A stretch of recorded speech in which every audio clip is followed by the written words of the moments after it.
बिस्मिल्लाहिर्रहमानिर्रहीम। तमाम व्यूवर्स को अस्सलाम वालेकुम। आप देख रहे हैं miss historian channel.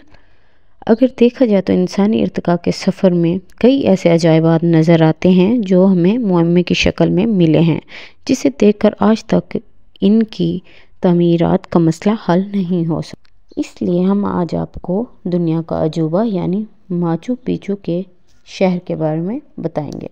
Machu Picchu, जिसे उर्फ आम में इनका गुमशुदा शहर भी कहा जाता है, पेरू के किस्को सूबे में वाक़ई है। सतह समंदर से 7,970 फीट बुलंद ये शहर इनका राजा पीचा कोई ने 1438 से 1472 के दरमियान बसाया। ये इनका तहजीब का गढ़ था, मगर बदकिस्मती से इसकी बैड लक के इनका लोगों को ये शहर तकरीबन एक सदी के बाद ही छोड़ना पड़ा। आखिरकार 1911 में स्पेनी लोगों ने यहाँ के मकामी बाशिंदे के खिलाफ जंग शुरू की, तो ये शहर तबाह बर्बाद हो चुका था।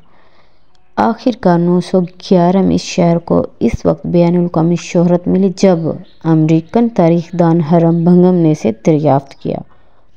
तब से माचू पिचू सियाहत की दुनिया में बहुत मशहूर हुआ, क्योंकि अक्सर इमारत तबाह हो गई थी। इसलिए 1976 में ये फैसला हुआ कि शहर को असल हालत में बहाल किया जाए, ताकि आने वाले सियाहों को इसका मशहूर वजूद समझ आ सके। ये काम ताहाल जारी है। यहाँ की खुदाई के दौरान हज़ारों की तादाद में खोपड़ियाँ सामने आईं। माहिरीन का दावा है कि ये खोपड़ियाँ औरतों की मौजूद हैं, क्योंकि जिन्होंने अपने सूरज देवता को भेंट कर दी।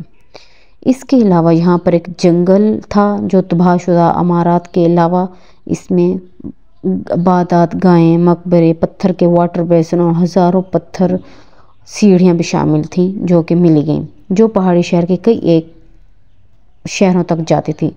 माचू पिचू में इंसान रिहायशी का बहुत कम सबूत मिलता है, जैसे कि मदफून शहर में मुजस्मे और घरेलू सामान पाया जाता है, लेकिन यहाँ पर सब कुछ नापीद है। ये सब कुछ दरियाफ्त करने के बाद लूट मार की नज़र हो चुका है। माचू पिचू एक मुअम्मा ही बना रहेगा और ये मुअम्मा कभी हल ना होगा।